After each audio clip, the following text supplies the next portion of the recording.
mine, and I also hope that you have done your previous homework. So we have successfully completed our 5 weeks of first term. Now we are going to start our week 6 of first term, and we're going to start unit number 4 from your textbook, and the topic is in an English town. The story is about living in an English town, moving from one place to another, and the comparison between the two places. Learning objectives: read the text and sum up its meanings. You will be able to learn, understand and the use adverb of frequencies in the sentences of your own. Understand and use preposition and prepositional phrases. Compare and contrast paragraph means to compare similarities and differences between two different paragraphs. So I will tell you about the analysis and the synopsis of the text given to you on page number 47 on your book. It is all about the living in abroad in an English town. The writer is the person in the story is loved to live in the provincial English town. When she liked towns, its rows of white Georgian houses with dense hedges, its wide avenues with chestnut trees. Location in the first paragraph, location is given, and the writer described that place in a very beautiful way. We love the hills and the murmuring of beech forest. We thought we heard from the edge of the town. Most of all, we love the fields and valleys and the mud roads that meandered through the green expanse. So the words in the bold are also written on page, meanings with the meanings are also written down at end of the page. Meandered means moved or flowed in a zigzag manner like a river through the green expanses. But Julo and I didn't go there much, लेकिन बहुत ज़्यादा नहीं जाते थे. In these solitary spaces we felt exposed. So ramblers means hikers, walkers, those mountain areas. In mountain areas, it wasn't that people were unfriendly. On the contrary, on the opposites, the hikers were only too keen to greet you with smiles on the rare occasions when we ventured beyond the town. So in this excerpt, the author looked back on his experience of visiting a provincial English town with his friend Julo. Although they liked the town and the neighboring countryside, they felt like strangers there. On occasion, when they ventured beyond the town, they were puzzled by the fact that the fields could be so well mannered, so well manicured and maintained, and yet so deserted. So this is all about the text given to you, and there is a vocabulary, some difficult words in this excerpt, and the meanings are also given on the page. You take out your pencils, underline those words in different paragraphs. You will also learn about the adverb of frequency. Means the writer has used the adverbs of frequency to beautify the text. For example, he often, he always, he sometimes, usually, generally. These are the words that are called known as adverbs of frequency. These words are used to express, to qualify the verb. So coming to the question answers on page number 49 on reading comprehension, you will first of all, what you have to do is to skim through in an English town an excerpt from The Catching Pheasant by Manjul Sam and see if you can figure out the overall subject matter. Try using the following skimming methods one by one. There are different skimming methods. First of all, check the topic sentences in each paragraph. Then skip words, reading from left to right. Means skimming means सरसरी से निगाह से आप लोग read करना. Ran eyes down the middle of the text. These are the three different ways of skimming the paragraph or the text.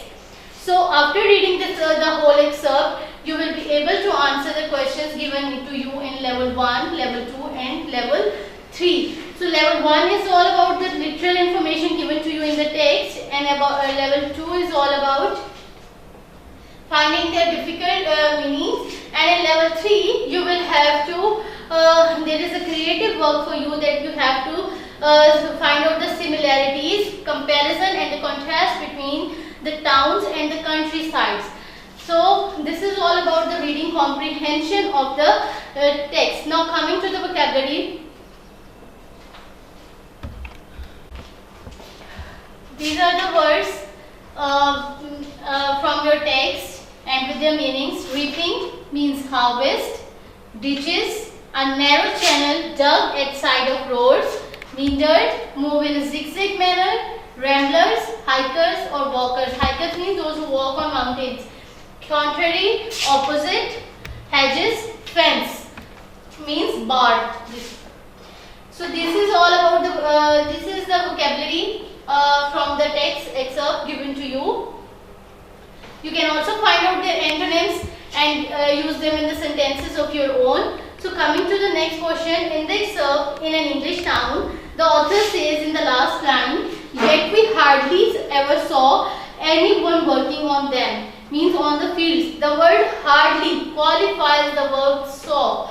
So in this excerpt, he used adverbs. And adverbs of, it is an example of what is termed as adverb of frequency.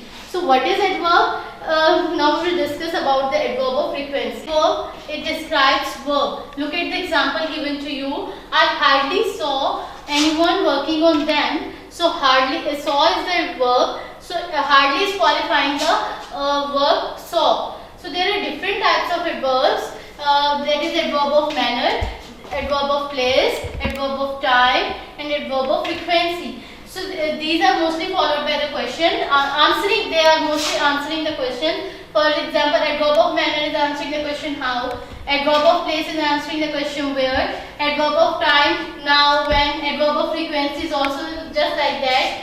It often it tells how often something takes place. So this is the adverb of frequency. Now we will discuss about the adverb of frequency that is given to you in your book. It tells how often something happens.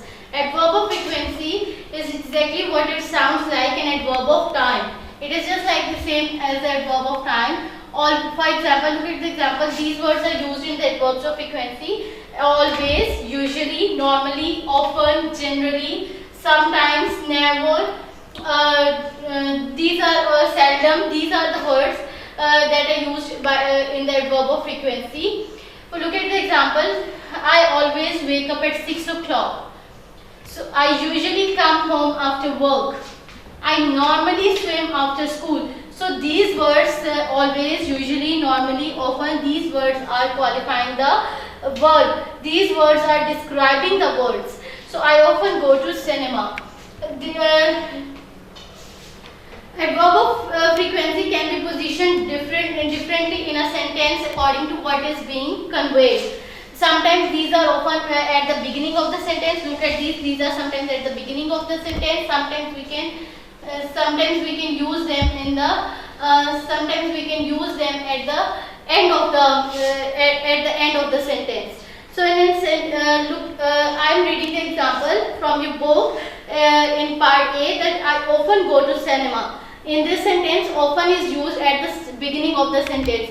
But in the second, I go to cinema often. So this is the adverb of frequency used at the end of the sentence. So what you have to do, I hope you understood.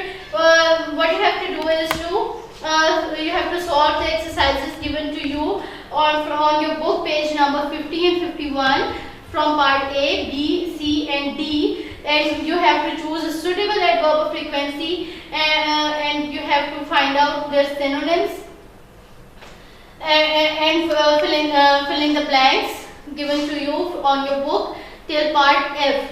And you can also use these adverb of frequency in the sentences of your own in the part F. This is all about the adverb and the adverb of frequencies. Now next is the prepositions. You all are familiar with the preposition. What are prepositions? So here is the prepositions. You all are familiar with them. As prepositions are all known as position words. We use prepositions to indicate a relationship between two or more nouns. In a sentence, look at the example given to you. The bird sang about tree. The bird is also a noun and the tree is also a noun. So what will we use in as a preposition in it? Here are the few prepositions given to you in this circle. That these are the prepositions: through, in, below, on, under, above, down, at, beyond, of, with. So now look at the same sentence that the bird sang in the tree. So in the tree is known as a prepositional phrase, means the clause starting with the preposition is known as the prepositional phrase. Look at the second example. For your convenience, the sun rays shone on the water. On is a preposition and this is starting with the on the water. This is the prepositional phrase. The phrase, a prepositional phrase begins with a preposition. So you have an exercises on page number 53 and 54. Solve these exercises. You have to underline the prepositions that are much easier for you and underline the prepositional phrase. I am repeating, what is prepositional phrase? Prepositional phrase starts with the preposition. So this is all about today's lecture. Hope you understood. Now this is your homework time. You have to solve the whole exercise on your notebook and on your book. Handouts are available to you on the website of school and are also provided to you through WhatsApp, and